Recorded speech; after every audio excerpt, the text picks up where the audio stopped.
שלום, כאן סיגל תפארת, והיום אני אראה לכם איך להדפיס מצגת לקראת שיעור. הסרטון מיועד לסטודנטים החדשים במכינה, במרכז האקדמי רופין. אז כשאתם מגיעים לשיעור, בחלק מהמקרים אתם תרצו להביא איתכם עותק מודפס של השקפים של המצגת. איך תחליטו אם זה כדאי לכם או לא? זה תלוי בכמה דברים. בין השאר, זה תלוי במספר השקפים שיש במצגת של אותו שיעור, וזה תלוי גם בכמות המידע שיש בשקפים האלה.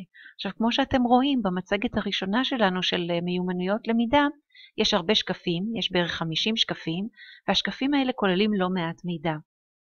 במקרים כאלה, אם אתם לא מגיעים עם מחשב נייד, יכול להיות שכן כדאי לכם לבוא עם איזשהו עותק מודפס של השקפים. עכשיו השאלה איך כדאי לעשות את זה.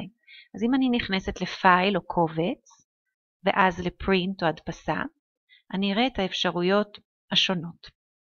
בואו נתחיל בשאלה כמה שקפים אני רוצה בעמוד אחד.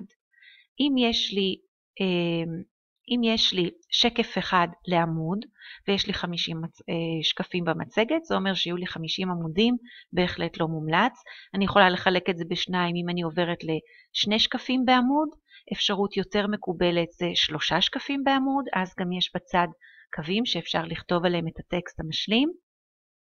לפעמים גם זה לא מספיק, ואז אנשים בוחרים באופציה של 9 שקפים לעמוד. זה דורש ראייה קצת טובה, אבל עדיין לא פעם יש מספיק מקום לכתוב בצד את ההערות, וככה יש לי רק 6 עמודים בסך הכל. ישנה עוד אפשרות, והיא האפשרות של Outline. באפשרות של Outline אני לא מקבלת תמונות של השקפים, אלא מה שאני מקבלת, אני מקבלת רק את הטקסט עצמו, מסודר פר שקף, אבל רק את הטקסט עצמו, ופה יש לי 8 עמודים, זאת יכולה להיות אופציה טובה עבורכם גם כן. אני חוזרת לאפשרות של 9 שקפים לעמוד, ואני בוחרת עכשיו את אפשרויות הצבע. אם אני משאירה את האפשרות של צבע מלא, תשימו לב שהרקע הכהה מודפס בצבע כהה, וזה חבל מבחינת הדיו, זה גם לא יעזור בפענוח של השקפים האלה.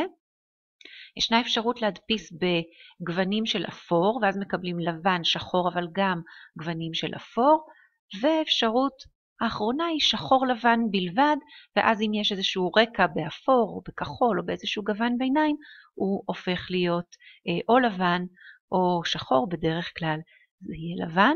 לוחצים כאן על ההדפסה, ועם הקובץ המודפס מגיעים לשיעור. בהצלחה ולהתראות.